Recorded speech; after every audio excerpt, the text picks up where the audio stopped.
It's time for another great tip. And this one is on lace insertion. When I used to make my little girls' clothes and there was lots of lace insertion, the lace was constantly coming apart from the fabric that it was stitched to.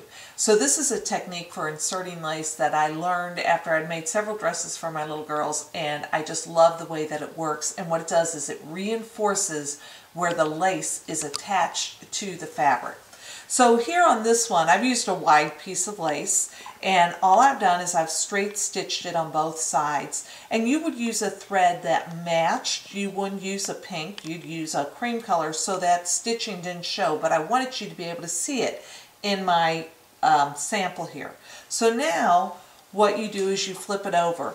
And in the past, what I had always done was I simply cut away all of the fabric close to my stitching.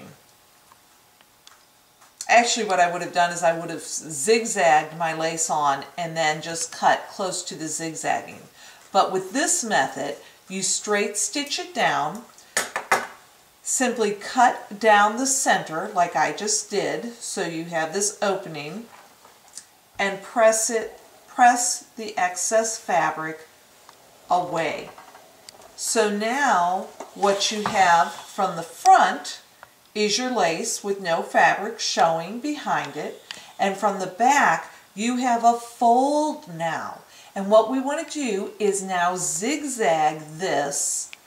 I want to go to the machine and I'm going to zigzag from the right side through the lace, through the top layer of the fabric, and through the bottom layer to hold my fold back. So let me go ahead and stitch that, and then we'll be back.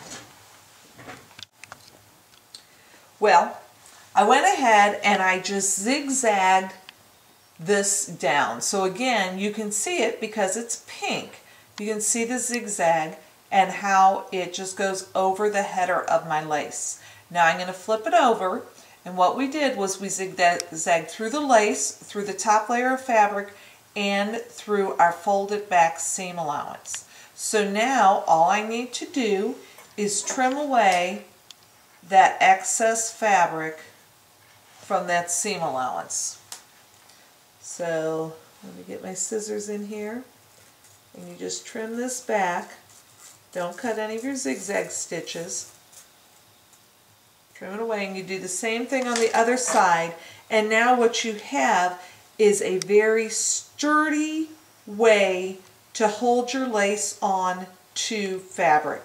So this would work well for children's clothing, for adult clothing, for pillows, for any home deck project you want to do, but it's just a really nice, strong way to insert your lace. So as a recap, you lay your lace on top, straight stitch it down in the header on both sides using a matching color thread. From the back, flip it over and cut the fabric, not the lace, cut the fabric, fold that back and press it, then zigzag it down on each side through the lace, the front of the fabric, and that fold back. Trim away the excess fold back as close to the zigzag as you can, and then you have a nice, neat lace insertion for any project that you want to use it on. So I hope you enjoyed that little tip. It is great, and it works especially well on little girls' dresses. I can vouch for that. Anyway, happy stitching. Bye.